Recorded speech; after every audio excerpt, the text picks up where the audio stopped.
The wrench slipped from my greasy fingers and clanged against the concrete floor of my garage. I was lying under my old Ford pickup, trying to fix a transmission leak that had been dripping oil onto my driveway for weeks. The familiar smell of motor oil and rust filled my nostrils as I reached for the wrench again, my back aching from the awkward position. That's when Dominique stormed in. I could hear her heels clicking against the concrete, each step sharp and deliberate like bullets hitting pavement. She was wearing those expensive pumps she'd bought last month, the ones that cost more than I made in a week at the construction site. I didn't need to see her face to know she was angry. After 18 years of marriage, I could read her moods by the sound of her footsteps. "Victor," she said, her voice cutting through the quiet evening air like a blade. "We need to talk."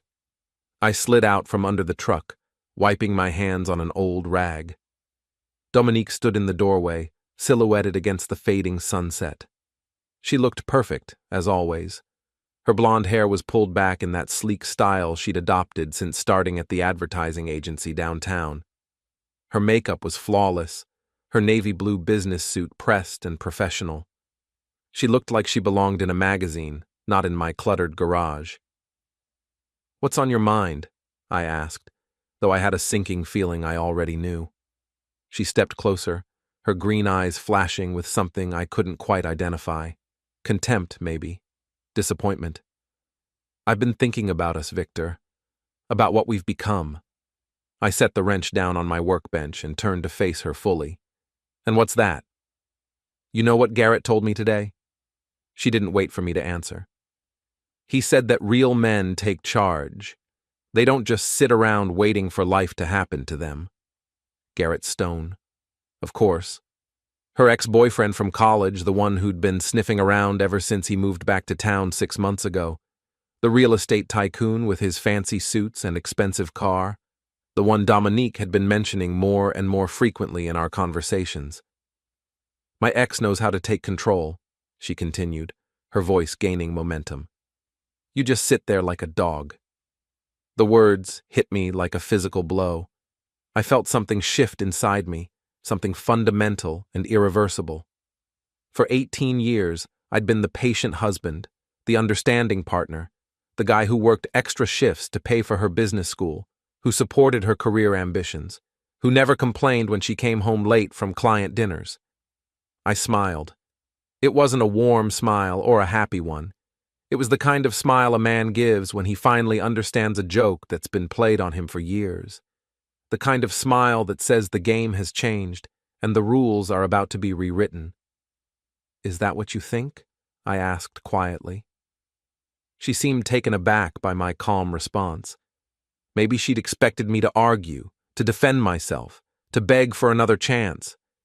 Instead, I just stood there, still smiling that cold, knowing smile. "It's what I know," she said, but there was less certainty in her voice now. I nodded slowly, as if I was considering her words carefully. "Well, Dominique, I guess we'll see about that." I turned back to my workbench and began cleaning my tools, my movements deliberate and unhurried. She stood there for another moment, clearly expecting more of a reaction. When it didn't come, she huffed in frustration and clicked back toward the house. "I'm going to Sasha's for the evening," she called over her shoulder. "Don't wait up." The garage fell silent except for the distant hum of traffic on the main road. I finished cleaning my tools, put them away in their proper places, and closed the hood of my truck. Then I went inside and began making phone calls. The first call was to Mike Latham, my oldest friend and the guy who'd taught me everything I knew about construction. Mike had been through his own messy divorce 3 years ago, and he'd learned some valuable lessons about protecting yourself when a marriage goes sideways. "Mike," I said when he answered. "It's Victor. I need some advice." "What's going on, buddy?" "How fast can you move money out of a joint account without your spouse knowing?" There was a pause on the other end of the line. "Vic, what's happening?" "The dog is learning to bite," I said, "and I'm going to need your help." The second call was to Jerry Morrison, a guy I'd done some contracting work for who happened to be a bank manager. The third was to my cousin Danny, who owned a moving company. The fourth was to a storage facility on the other side of town. By the time I finished making arrangements, it was nearly midnight. Dominique still wasn't home.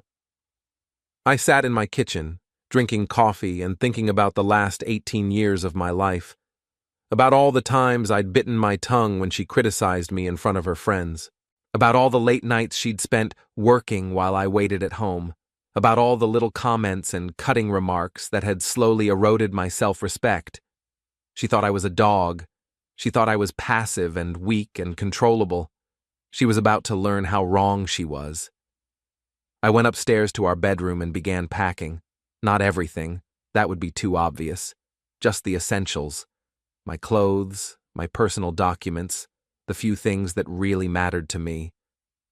I worked quietly and efficiently, years of construction work having taught me to be methodical and thorough. The irony wasn't lost on me. She'd called me a dog, but dogs are loyal creatures. They stay by your side through thick and thin. They protect their pack. They ask for nothing but a little affection in return. I'd been the perfect dog for 18 years, but even the most loyal dog will bite if you kick it enough times. I loaded my truck with the boxes and drove them to the storage unit. Then I came back and waited. Dominique's car pulled into the driveway at 2:30 in the morning. I heard her stumble slightly as she came up the front steps. She'd been drinking. I pretended to be asleep when she slipped into bed beside me, reeking of wine and expensive cologne that definitely wasn't mine. At 6 a.m., while she was still sleeping off whatever she'd been doing at Sasha's, I made my final preparations. I transferred our joint savings to an account she didn't know about, perfectly legal, since my name was on everything. I canceled the credit cards that were in my name, but that she used for her shopping sprees. I called the utility companies and had the services transferred to her name only. Then I loaded the rest of my belongings into my truck and drove away. She wanted a man who took control. She was about to get exactly what she'd asked for. I checked into the Sunset Motel on Highway 12, about 20 miles outside of town. It was the kind of place that rented rooms by the week and didn't ask too many questions. The carpet was worn, the wallpaper was peeling, and the air conditioning unit rattled like it was on its last legs. It was perfect. From my window, I could see the interstate stretching out toward the horizon. 18-wheelers rumbled past at all hours, carrying their loads to destinations unknown. I felt a kinship with those drivers, men on the road, free from the complications of domestic life, answerable to no one but themselves. My phone had been buzzing since 8 a.m. 15 missed calls from Dominique, 23 text messages that grew increasingly frantic as the morning wore on. I read them all, but I didn't respond. Not yet. The first few were confused. "Where are you? Your clothes are gone." Then angry. "This is ridiculous, Victor. Come home right now." Then panicked. "The bank account is empty. What did you do?" Then desperate. "Please call me. We can work this out." I made coffee using the little machine in my room and sat down to plan my next move. Dominique thought she knew me, thought she could predict my behavior. She expected me to come crawling back, apologizing and begging for forgiveness. That's what the old Victor would have done. But the old Victor was gone. I drove to the gym where Mike worked as a trainer. Iron Mike's boxing club was located in an old warehouse on the wrong side of town, the kind of place where guys went to work out their frustrations with heavy bags and speed bags instead of therapists and prescription medications. The smell of sweat and leather filled the air, and the sound of gloves hitting bags provided a steady rhythm that was almost meditative. Mike was wrapping his hands when I walked in. He looked up and grinned, but the smile faded when he saw my expression. "You did it," he said. It wasn't a question. "I did it." He nodded approvingly. "How's it feel?" "Like I've been sleepwalking for 18 years, and I finally woke up." Mike finished wrapping his hands and gestured toward the heavy bags. "Want to work out some of that energy?" For the next hour, I pounded the bag until my knuckles were raw, and my shirt was soaked with sweat. With every punch, I thought about Dominique's words from the night before. With every combination, I felt myself getting stronger, more focused, more determined. "So what's the plan?" Mike asked as we cooled down. "I'm going to give her exactly what she asked for," I said. "She wants a man who takes control. She's going to see what that really looks like." Mike raised an eyebrow. "Just don't do anything stupid, Vic. Don't give her ammunition to use against you in court." "I'm not going to break any laws," I assured him, "but I'm not going to roll over and surrender either." After leaving the gym, I drove to the industrial district where Dominique's advertising agency was located. Sterling and Associates occupied the top 3 floors of a gleaming glass tower that looked completely out of place among the old factories and warehouses that surrounded it. I parked across the street and waited. At 12:30, Dominique emerged from the building with her friend Sasha Klein. Even from a distance, I could see that Dominique looked frazzled. Her usually perfect hair was slightly disheveled, and she kept checking her phone obsessively. Sasha, on the other hand, looked perfectly composed. She was a tall brunette with the kind of calculated beauty that came from expensive treatments and designer clothes. She'd been Dominique's best friend since college, and I'd never liked her. There was something predatory about the way she looked at other people's husbands, something calculating in her smile. They went to lunch at an upscale bistro downtown. I followed at a distance, parking where I could watch the restaurant entrance. They sat at a table by the window, and I could see them talking animatedly. Dominique was gesturing frantically, while Sasha listened with that sympathetic expression she was so good at faking. After lunch, they went back to the agency. I waited until 5 o'clock, when the building emptied out for the day. Dominique didn't emerge with the crowd. She was probably working late, trying to distract herself from her personal problems. I drove to Sasha's apartment complex, an upscale development called Riverside Gardens. I knew where she lived because Dominique had dragged me to several of her parties over the years. I parked in the visitors section and waited. Sasha arrived at 6:15, driving her red BMW convertible. She parked in her assigned spot and headed toward the building entrance. I got out of my truck and intercepted her. "Sasha!" I called out. She turned, and her face went through several expressions in quick succession: surprise, concern, and something that might have been calculation. "Victor," she said, her voice dripping with false sympathy. "I'm so sorry about what's happening between you and Dominique." "Are you?" She stepped closer, and I caught a whiff of her expensive perfume. "Of course I am. You two seem so happy together." I almost laughed at that. "Did we?" "Well," she said, lowering her voice conspiratorially, "I always thought Dominique was too hard on you. You're a good man, Victor. You deserve better." "That's interesting," I said, "because Dominique told me you agreed with her assessment of our marriage." Sasha's eyes widened slightly.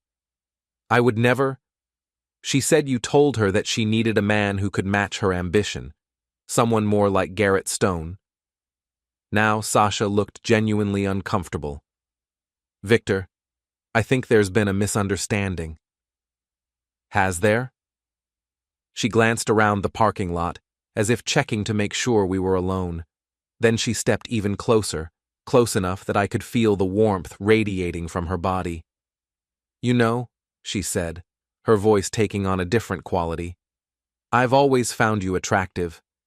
If Dominique doesn't appreciate what she has—" She let the sentence hang in the air between us, her implication clear. I felt a moment of genuine surprise. Was Sasha Klein, Dominique's best friend, actually trying to seduce me? "That's very flattering," I said carefully. "I mean it," she said, reaching out to touch my arm. "You're strong, you're reliable, you're real. Not like these corporate types who are all talk and no substance." "Like Garrett Stone?"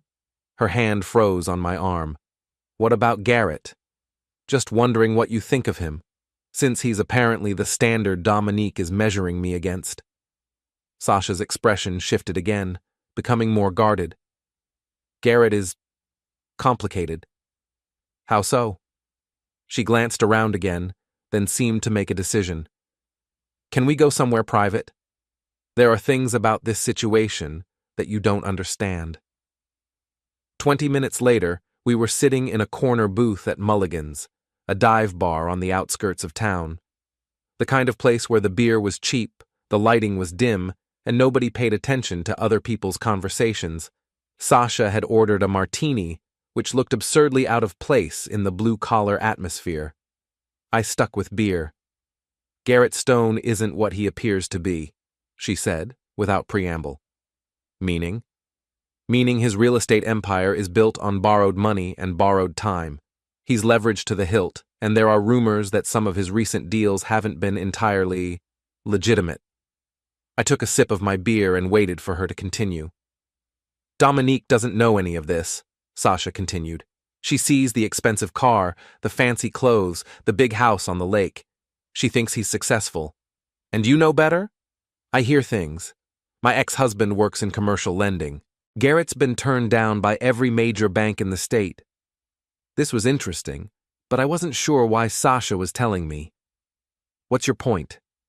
She leaned forward, her voice dropping to a whisper. My point is that Dominique is making a mistake. A big one.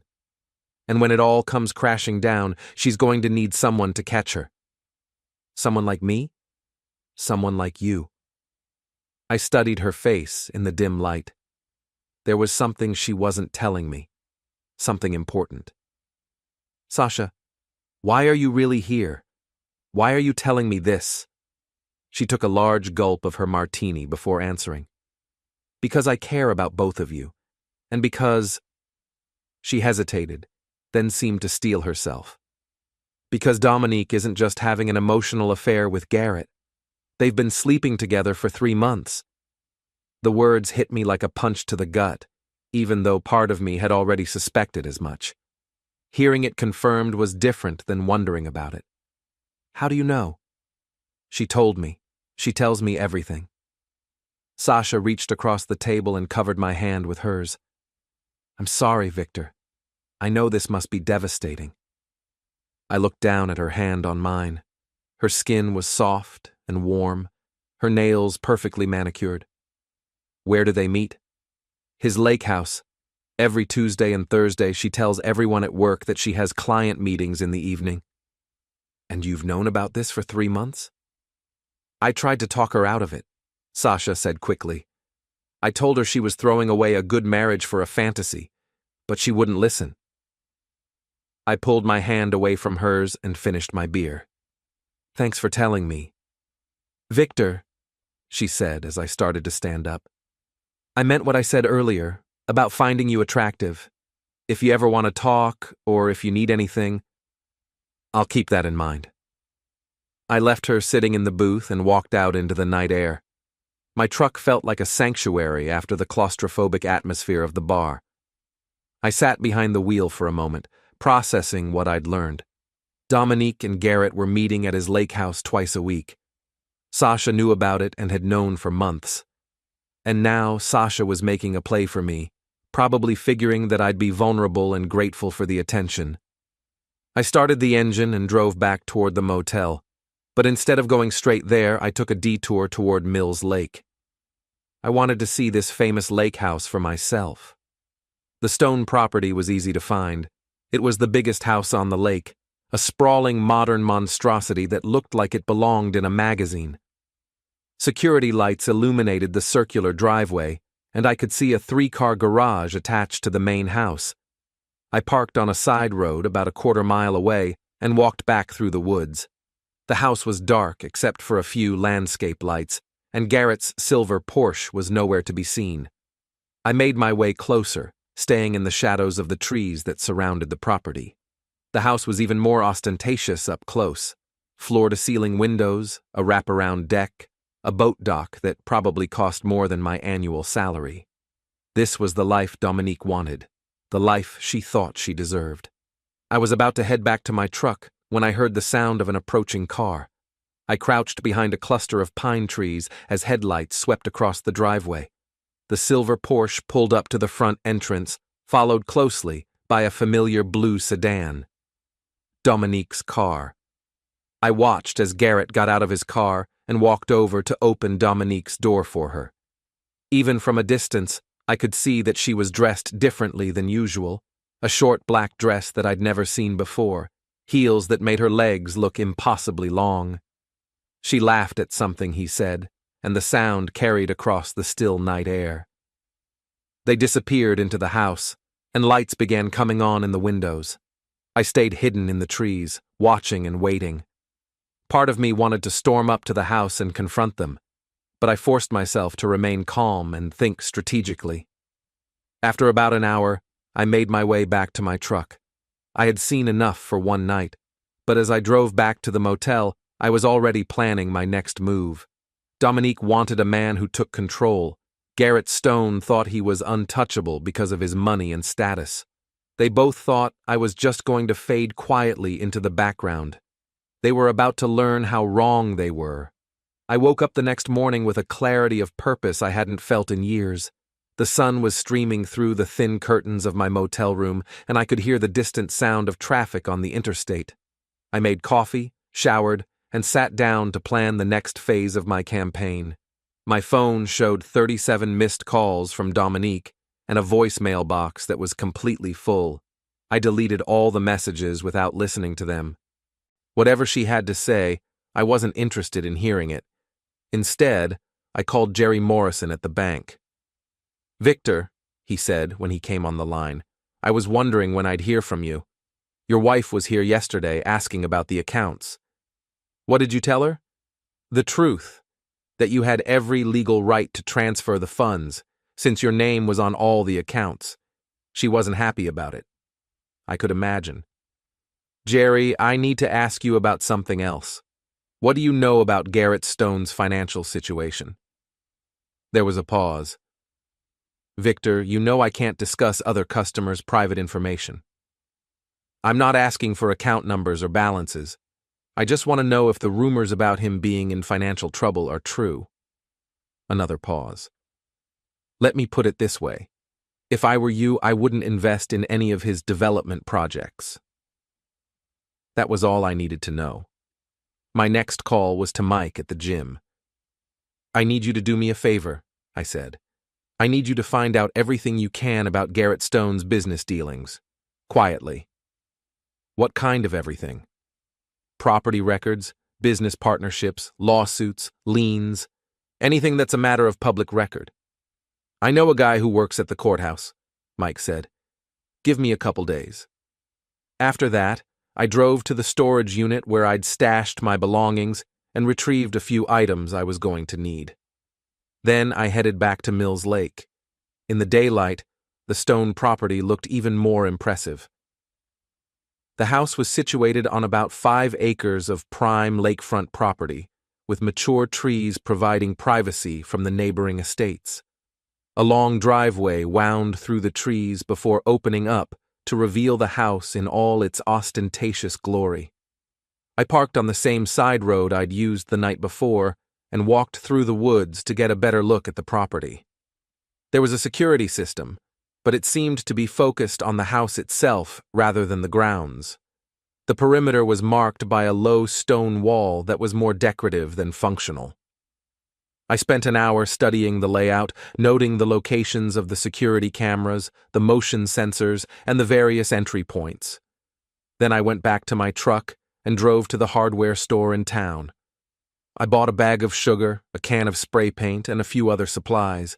The teenage clerk barely looked up from his phone as he rang up my purchases. That evening I returned to the lake house. Garrett's Porsche was parked in the driveway, and lights were on throughout the house. I could see figures moving past the windows, at least 2 people, maybe more. I made my way to the 3-car garage, staying in the shadows and avoiding the security cameras. The side door was locked, but the lock was old and cheap. It took me less than 2 minutes to pick it with tools I'd learned to use during my construction days. Inside the garage, I found exactly what I was looking for. In addition to the Porsche, there was a black BMW SUV and a red Ferrari that looked like it had never been driven. All 3 vehicles were parked with military precision, their paint jobs gleaming under the overhead lights. I started with the Porsche. I poured sugar into the gas tank, Not enough to cause permanent damage, but enough to ensure that the car wouldn't start in the morning. Then I moved on to the BMW and repeated the process. The Ferrari was a different story. This wasn't just a car, it was a trophy, a symbol of everything Garrett Stone thought he was. I took out the can of spray paint and wrote, "The dog was here," across the hood in large, dripping letters. Then I heard voices coming from the direction of the house. I froze, listening carefully. 2 people were walking across the deck, their voices carrying clearly in the still night air. "I should probably head home," I heard Dominique say. "It's getting late." "Stay a little longer," Garrett replied. "The night is still young." I could hear the sound of a sliding door opening, and then their voices became muffled as they went back inside. I waited a few more minutes, then made my way toward the house. The deck wrapped around 3 sides of the building, with large windows providing a clear view into the interior. I crept along the side of the house until I found a position where I could see into what appeared to be the living room. Dominique was sitting on a white leather couch, a glass of wine in her hand.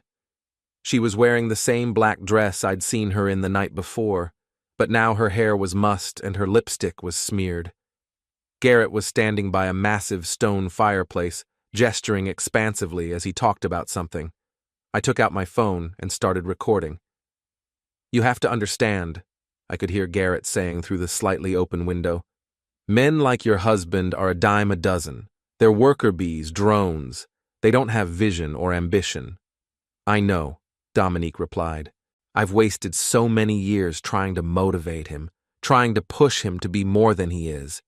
But he's content to just exist." "You deserve better," Garrett said, moving closer to the couch. "You deserve a man who can match your intelligence, your drive, your passion." He sat down next to her and put his arm around her shoulders. She leaned into him, and I watched as he kissed her neck. I kept recording. "Sometimes I feel like I'm married to a piece of furniture," Dominique said. "He just sits there taking up space, never really contributing anything meaningful to our life together." "Well, you won't have to deal with that much longer," Garrett said. "Once you file for divorce, you can start fresh. We can start fresh." "What about his claim on the house?" "Don't worry about that. I know lawyers who specialize in making those kinds of problems disappear. By the time they're done with him, he'll be lucky to walk away with his truck." They both laughed, and the sound made my stomach turn. But I kept recording. "I almost feel sorry for him," Dominique said. "He has no idea what's coming." "He's a grown man," Garrett replied. "He should have seen the writing on the wall years ago. If he was too stupid or too lazy to fight for his marriage, that's his problem." I had enough. I backed away from the window and made my way toward the driveway, being careful to avoid the security cameras. But as I reached the edge of the property, motion sensor lights suddenly blazed to life, illuminating me like I was on a stage. I heard shouts coming from the house, and I ran for the woods. Behind me, I could hear the sound of the front door slamming open and Garrett's voice yelling something about calling the police. I made it to my truck and drove away as fast as I dared, my heart pounding with adrenaline. But I was also smiling. I had everything I needed. The next morning, I woke up to find 17 new voice messages from Dominique. This time I listened to a few of them. The first was angry. "I know it was you at Garrett's house last night. This is harassment, Victor, and I'm going to call the police." The second was pleading. "Please, we need to talk. This has gotten completely out of hand." The third was desperate. "I'm sorry, okay? I'm sorry for what I said, but destroying property isn't going to solve anything." I deleted all the messages and got dressed. Then I drove to a print shop in the next town over, where I made copies of some still frames from the video I'd recorded. The images were grainy, but clear enough to show Dominique and Garrett in an obviously intimate situation. My next stop was the post office, where I mailed anonymous copies of the photos to Dave Milan, Dominique's boss at the advertising agency. I also mailed copies to 3 other executives at the company, along with a brief note explaining that one of their employees was using company time for personal affairs. Then, I drove to Garrett's real estate office, a glass-fronted building in the upscale part of downtown. I waited until I saw him arrive in a rental car. Apparently the Porsche wasn't running this morning. And then I went inside. The receptionist was a young woman with blonde hair and too much makeup. "Can I help you?" "I'd like to speak with Mr. Stone about a property investment opportunity." "Do you have an appointment?" "Tell him it's about the Mills Lake development. He'll want to see me." She made a phone call, spoke quietly for a moment, then hung up. "He'll see you now. Third office on the right." Garrett's office was exactly what I'd expected. Expensive furniture, awards on the walls, and a view of the city skyline. Garrett himself was sitting behind a massive mahogany desk, trying to project an image of power and success. But I could see the stress lines around his eyes, and his smile looked forced. "Mr. Mercer," I said, taking a seat in one of the leather chairs across from his desk. "Victor Mercer." His face went pale. "What do you want?" "I want to have a conversation, man to man." He glanced toward the door, probably wondering if he should call for security. "If this is about last night, it's about my wife," I said calmly. "And it's about you.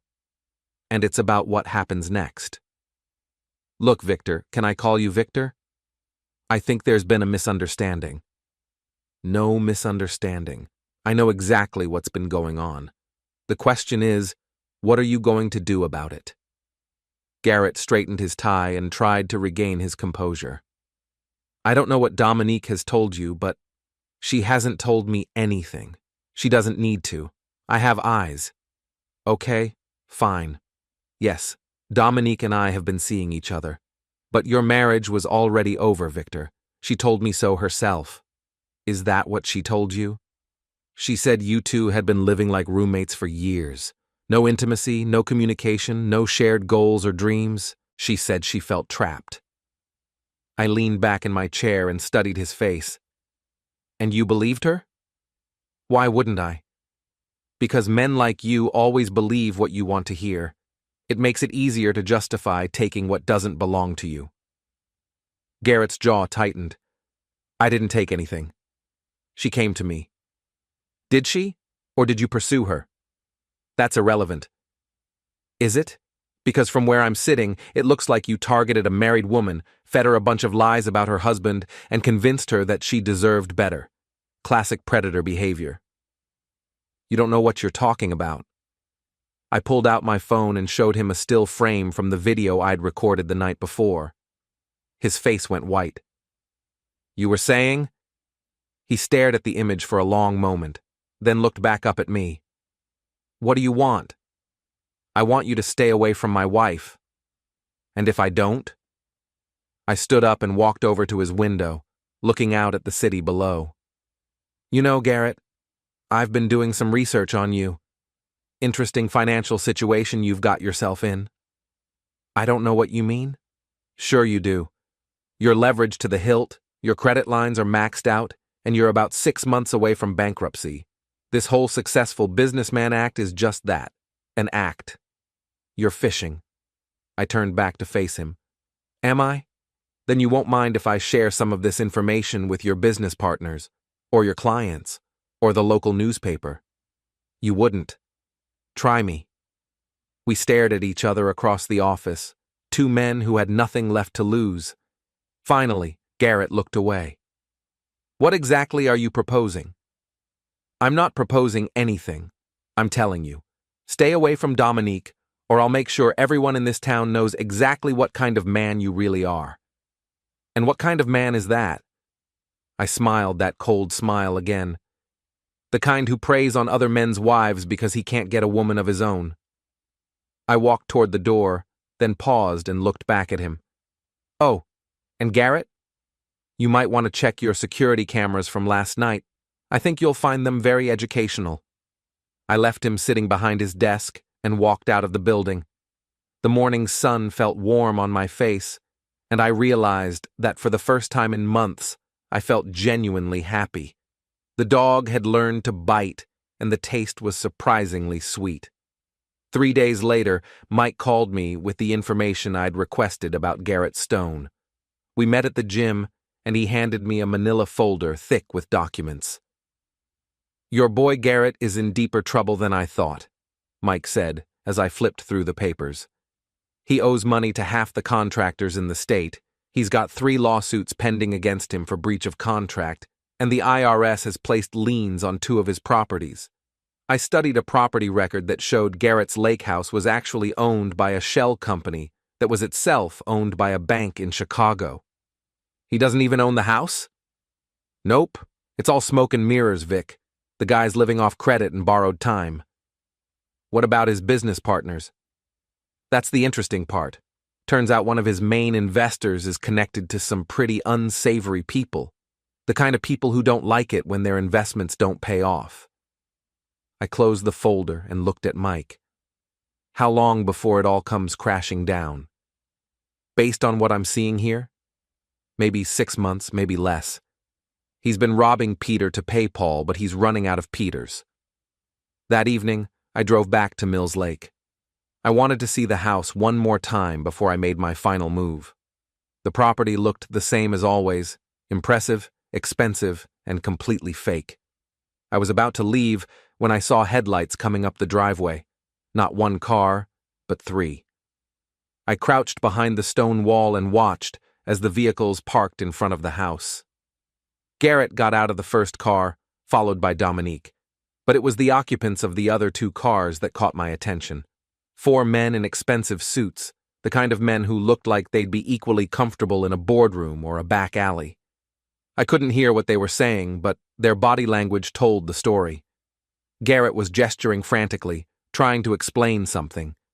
The men listened impassively, their faces showing no emotion. Dominique stood to one side, looking confused and frightened. After about 10 minutes, the men got back in their cars and drove away. Garrett and Dominique went into the house, and I could see them through the windows, having what appeared to be a heated argument. I had seen enough. I drove back to the motel and began planning the final phase of my campaign. The next morning, I called Dominique's office. Her assistant answered on the second ring. "Sterling and Associates, this is Jennifer." "Is Dominique Mercer available?" "I'm sorry, Ms. Mercer is no longer with the company. Can someone else help you?" "Interesting. When did she leave?" "I'm not authorized to discuss personnel matters. Would you like to speak with someone else?" I hung up and immediately called Sasha's number.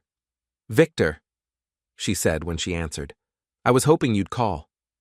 What happened to Dominique's job?" There was a pause. "You don't know?" "Know what?" "She was fired yesterday. Someone sent photos to her boss showing her with Garrett during what were supposed to be client meetings.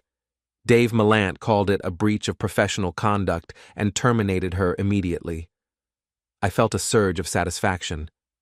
"That's unfortunate. Victor, I need to see you. There are things happening that you need to know about." "What kind of things?" "Not over the phone. Can you meet me tonight?" We arranged to meet at Mulligan's at 8 o'clock. I spent the rest of the day driving around town thinking about how dramatically my life had changed in just 1 week. 7 days ago, I'd been a married man with a steady job and a predictable routine. Now I was living in a motel, my wife was unemployed and having an affair, and I was systematically destroying the life of her lover. It should have felt wrong. It should have made me feel guilty or ashamed. Instead, it made me feel more alive than I had in years. Sasha was already waiting when I arrived at Mulligan's. She was sitting in the same corner booth we'd used before, but this time she looked nervous. Her usual composed demeanor was cracked, and she kept glancing toward the door as if she expected someone to follow her in. "You look like you've seen a ghost," I said as I sat down across from her. "Maybe I have." She signaled the waitress for another drink. "Victor, I need to tell you something, and you're not going to like it." "I'm listening." "The photos that got Dominique fired, that was you, wasn't it?" I didn't answer, but my expression must have given me away. "I thought so." She took a large gulp of her martini. "You need to be careful. Garrett is not the kind of man you want to cross." "What do you mean?"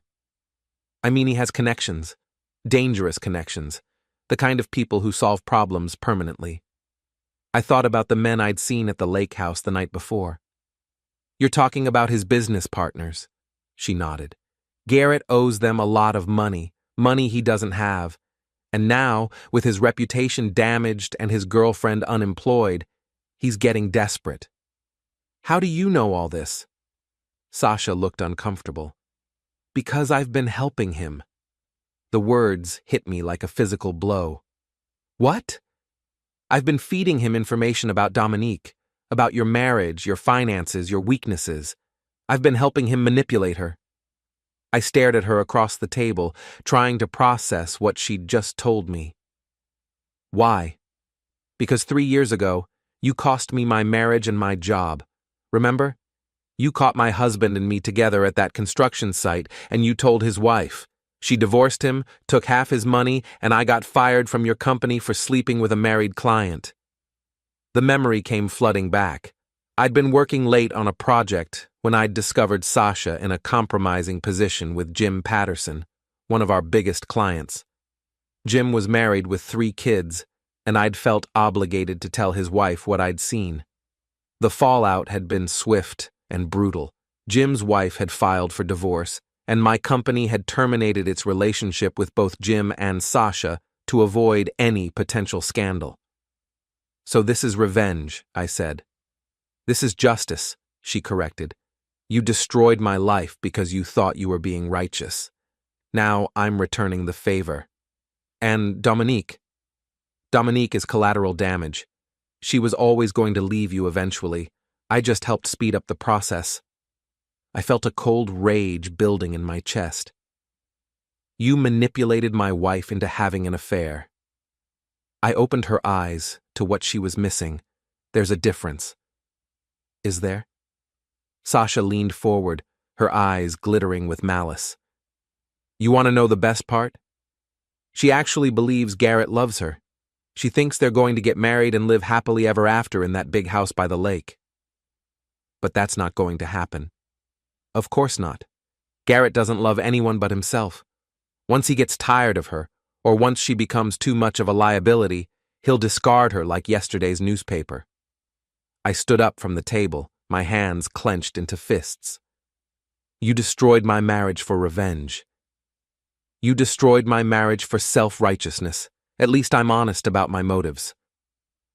I walked out of the bar without another word. But as I drove back to the motel, I realized that Sasha had given me exactly what I needed, the final piece of the puzzle. She thought she was the puppet master, pulling all the strings. Garrett thought he was the alpha male, taking whatever he wanted. Dominique thought she was the victim, trapped in a loveless marriage. They were all wrong. I was the one in control now, and it was time to end this game once and for all. The next evening was Thursday, which meant Dominique would be at the lake house with Garrett. I drove there just after sunset, parking in my usual spot and making my way through the woods to the house. But this time, I wasn't planning to hide in the shadows and take pictures.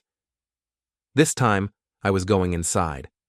The security system was more sophisticated than I'd initially thought, but I'd spent enough time studying it to find its weaknesses. The cameras covered the obvious entry points, but they missed a small window on the north side of the house that was partially hidden by a large pine tree. It took me 20 minutes to work the window open and squeeze through into what appeared to be a guest bathroom. I could hear voices coming from the main living area, so I made my way carefully through the house, staying in the shadows and avoiding the areas where I might be seen. Dominique and Garrett were in the kitchen, preparing dinner. They looked like any other couple enjoying a quiet evening at home, if you ignored the fact that one of them was married to someone else. I still can't believe Dave fired me, Dominique was saying as she chopped vegetables. 18 months with the company, and he throws me away because of some anonymous photos. It's probably for the best, Garrett replied, opening a bottle of wine. You were wasted at that place anyway. You're too talented to be working for someone else. Easy for you to say. You're not the one who's unemployed. You won't be unemployed for long. Once we're married, you won't need to work unless you want to. Dominique stopped chopping and looked at him. Are we really going to get married? Of course we are, as soon as your divorce is finalized. What about Victor? He's going to fight me on everything. The house, the savings, probably even the furniture. Garrett moved behind her and put his arms around her waist. Let me worry about Victor. I have ways of dealing with men like him. What do you mean? I mean there are people who specialize in making problems disappear. Permanently.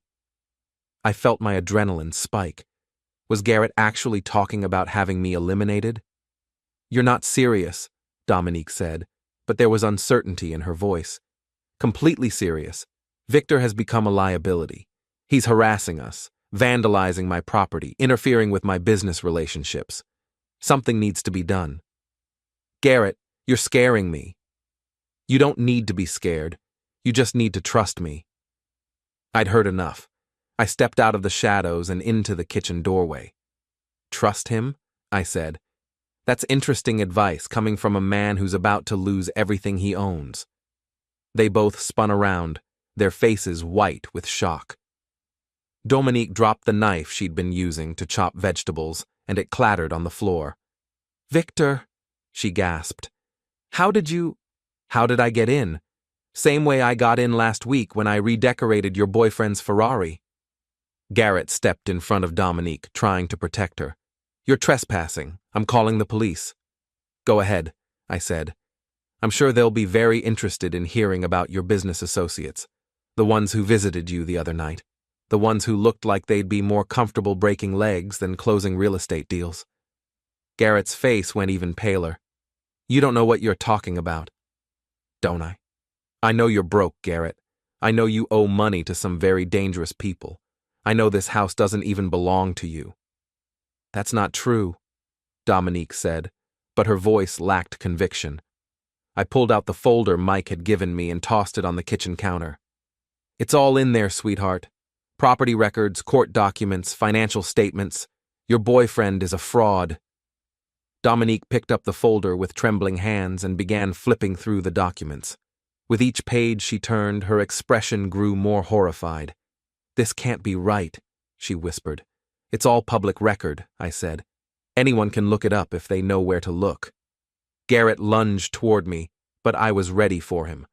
I sidestepped his clumsy attack and grabbed him by the collar, slamming him against the kitchen wall.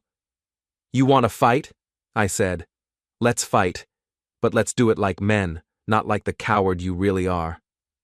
I released him and stepped back, giving him room to make his move. But instead of attacking, he just stood there, breathing heavily and looking defeated. You don't understand, he said. Those people I owe money to, they don't accept bankruptcy as an excuse. If I don't pay them back, they'll hurt me. They'll hurt anyone connected to me. Including Dominique? He nodded miserably. I never meant for it to go this far. I thought I could turn things around, make enough money to pay them off. But everything I touch turns to dust. I looked at Dominique, who was still staring at the documents in shock. This is the man you left me for? This pathetic, lying coward? She looked up at me with tears in her eyes. I didn't know. Didn't you? Or did you just not want to know? I thought... You thought what? That he was better than me? That he could give you the life you deserved? Yes, she whispered. Well, congratulations. You got exactly what you asked for. I walked over to the kitchen window and looked out at the lake. The water was dark and still, reflecting the lights from the house like scattered stars. Here's what's going to happen, I said without turning around. Garrett is going to disappear from our lives. He's going to leave town, change his name if he has to, and never contact either of us again. I can't just leave, Garrett protested. I have obligations. Your obligations are what got you into this mess. Your only obligation now is to survive. I turned back to face them. And Dominique, you're going to file for divorce. You're going to take whatever settlement I offer, and you're going to rebuild your life somewhere else. What if I don't want a divorce? She asked quietly. Then you're stupider than I thought. Because the man you married doesn't exist anymore. He died the night you called him a dog. I walked toward the door, then paused and looked back at them one last time. Oh, and Sasha sends her regards. She wanted me to tell you how much she enjoyed manipulating you both. I left them standing in the kitchen and walked out into the night. Behind me, I could hear Dominique starting to cry, and Garrett trying unsuccessfully to comfort her. The dog had learned to bite, and the taste was even sweeter than I'd imagined. But I wasn't done yet. There was one more move to make, one final act that would complete my transformation from victim to victor, and I was going to savor every moment of it. The Riverside Community Center was hosting its annual charity gala, a black tie affair that drew the social elite from 3 counties. It was the kind of event Dominique had always wanted to attend, but never could, because tickets cost $500 per person, and we'd never had that kind of disposable income. This year, I bought a table for 8. I spent the week before the gala making phone calls and extending invitations. Dave Millant, Dominique's former boss, Jim Patterson, the client whose affair with Sasha I'd exposed years ago, several of Garrett's business associates who were probably wondering where their money had gone, the mayor, who'd been photographed with Garrett at several ribbon-cutting ceremonies, the editor of the local newspaper, who'd written puff pieces about Garrett's development projects. I even invited Detective Sandra Bell, who'd been investigating some of Garrett's more questionable business practices. The gala was held in the center's main ballroom, a space that had been transformed with white tablecloths, crystal chandeliers, and enough flowers to stock a funeral home. A jazz quartet played softly in the corner, while waiters circulated with champagne and hors d'oeuvres. I arrived fashionably late, wearing a tuxedo I'd rented for the occasion. I looked good, better than I had in years. The past 2 weeks of working out with Mike had toned my muscles and improved my posture, and the weight I'd lost from the stress had actually made me look younger. Several people did double takes as I walked through the crowd. Victor Mercer, the blue-collar contractor, looking like he belonged among the country club set. I made my way to my table, greeting my guests and making small talk about business and local politics. Everyone was being polite, but I could sense the underlying tension. They all knew something was happening, but they weren't sure what. At 8:30, just as the main course was being served, Dominique walked in. She was wearing a red dress that I'd never seen before, something elegant and expensive that probably cost more than my monthly salary. Her hair was styled in an elaborate updo, and her makeup was flawless. She looked beautiful, sophisticated, and completely out of place. She was alone. I watched as she stood in the doorway, scanning the crowd for a familiar face. When her eyes met mine across the room, I raised my champagne glass in a mock toast. She looked away quickly and made her way to the bar. "Isn't that your wife?" asked Jim Patterson, who was sitting to my right. "Ex-wife," I corrected. "The divorce was finalized yesterday. I heard she was having some personal difficulties." Nothing that a good lawyer couldn't handle. The evening's program began with a speech from the mayor about community development and economic growth. He talked about successful local businessmen who were investing in the area's future, and he specifically mentioned Garrett Stone as an example of entrepreneurial vision. I smiled and took another sip of champagne. After the mayor finished, there was a charity auction featuring donated items from local businesses, a weekend at a luxury resort, dinner for 2 at the city's most expensive restaurant, a round of golf at the country club. When the auctioneer called for the final item, a painting donated by a local artist, I stood up. "Excuse me," I said loudly enough for the entire room to hear. "Before we continue, I'd like to make an announcement." The auctioneer looked confused. "Sir, this isn't really the appropriate time." "Oh, I think it's the perfect time," I said, walking toward the small stage at the front of the room. "Ladies and gentlemen, my name is Victor Mercer, and I have something important to share with all of you." A murmur ran through the crowd. I could see Dominique at the bar, her face white with panic. Several people were already reaching for their phones, probably to record whatever was about to happen. 2 weeks ago, I continued, my wife told me that I was passive and weak. She compared me to a dog sitting obediently while real men took control of their lives. The murmur grew louder. People were turning in their seats to get a better look at me. She was having an affair, you see, with a prominent local businessman. A man who promised her wealth and status and everything she thought she deserved. I could see Detective Bell leaning forward in her chair, suddenly very interested in what I had to say. That man was Garrett Stone. The room erupted in whispers and gasps. I waited for the noise to die down before continuing. Now, I'm sure you're all wondering where Mr. Stone is tonight. After all, he's usually the star of events like this, isn't he? Always ready with a speech about economic development and community investment. I reached into my jacket and pulled out a manila envelope. The truth is, Garrett Stone left town 3 days ago. He's currently driving west in a rental car, trying to stay ahead of some very angry creditors. I opened the envelope and pulled out a stack of photographs, copies of the financial documents Mike had obtained, along with some additional information I'd gathered on my own. You see, Mr. Stone's business empire was built on borrowed money and false promises. He owes approximately $2.7 million to various creditors, including some gentlemen from Chicago who don't typically use traditional collection methods. Detective Bell was now standing up, her hand moving toward her phone. The lake house where he entertained my wife, owned by the bank, the Ferrari he drove around town, leased with a credit line that's been frozen, the development projects he was always talking about, financed with money that belonged to other people. I could see Dave Millant whispering urgently to the man sitting next to him. Jim Patterson was staring at me with a mixture of admiration and fear. But here's the really interesting part, I continued. Mr. Stone didn't just steal from banks and legitimate investors. He also took money from people who solved their business disputes with baseball bats and concrete shoes. The room had gone completely silent. Even the waiters had stopped moving. So when my wife asked me why I couldn't be more like her successful boyfriend, I decided to show her exactly what kind of man he really was. It turns out that successful men sometimes aren't as successful as they appear. I looked directly at Dominique, who was now crying openly at the bar.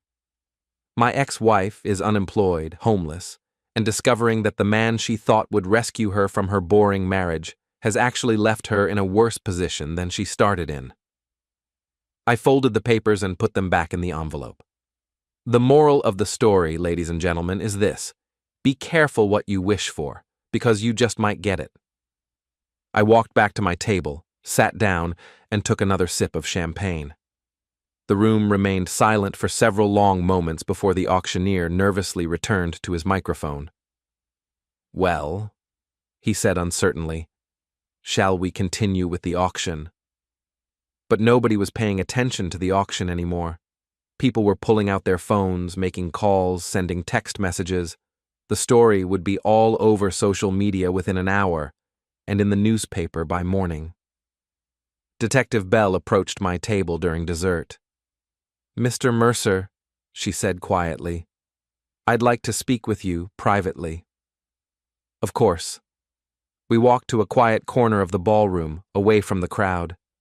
"The information you shared tonight," she said. "How did you obtain it?" "Public records, mostly. Property filings, court documents, business registrations. Anyone can access them if they know where to look." "And the part about his creditors from Chicago?" "I observed some men visiting his property. They didn't look like typical business associates." She nodded thoughtfully. "We've been investigating Mr. Stone for several months. Money laundering, fraud, racketeering. Your information might be very helpful to our case. Happy to cooperate with law enforcement. What about your wife, ex-wife? Do you think she was involved in any of his illegal activities?" I looked across the room at Dominique, who was now sitting alone at a table near the back, ignored by everyone around her. "No," I said. "She was just a victim of her own ambition." Detective Bell handed me her business card. If you think of anything else that might be relevant to our investigation, please call me. After she left, I returned to my table to find my guests preparing to leave. The evening was winding down, and people were eager to get home and start making phone calls about what they'd witnessed. "Hell of a speech, Victor," said Jim Patterson as he shook my hand. "Remind me never to get on your bad side." "Just treat your wife better than I treated mine," I replied. Dave Millant was the last to leave. "For what it's worth," he said, "I think Dominique made a terrible mistake. You're a good man." "No," I said, "I'm not a good man anymore, but I'm an honest one." After my guests had gone, I walked over to where Dominique was sitting. She looked up at me with red, swollen eyes. "Are you happy now?" she asked. "Yes," I said simply. "I am. You've destroyed everything. My job, my relationship, my reputation. Was it worth it?" "You destroyed our marriage first. I just returned the favor." She wiped her eyes with a napkin. "What happens now? Now you figure out how to rebuild your life, just like I had to. I don't have anywhere to go. That's not my problem anymore." I started to walk away, then turned back. "Dominique? What? Next time you're tempted to compare your husband to a dog, remember this. Dogs are loyal until you betray them, but once you do, they never forget." I left her sitting alone in the ballroom and walked out into the cool night air. My truck was parked in the lot behind the community center, looking out of place among all the luxury cars and SUVs. As I drove back toward town, I thought about the last 3 weeks and how completely my life had changed. I'd gone from being a victim to being the architect of my own revenge. I'd learned that I was capable of things I'd never imagined, both good and bad. The dog had learned to bite, and the lesson had been more satisfying than I'd ever expected. But as I pulled into the parking lot of the Sunset Motel, I realized that my transformation wasn't complete yet. I was no longer the man I'd been, but I wasn't sure who I was becoming. I parked my truck and looked up at the stars visible through the clear night sky. Tomorrow I would start the next chapter of my life. I would find a new place to live, maybe in a different town. I would rebuild my business, make new friends, maybe even find love again someday. But tonight, I was content to sit in my truck and savor the taste of victory. It was bitter and sweet at the same time, like dark chocolate or good whiskey.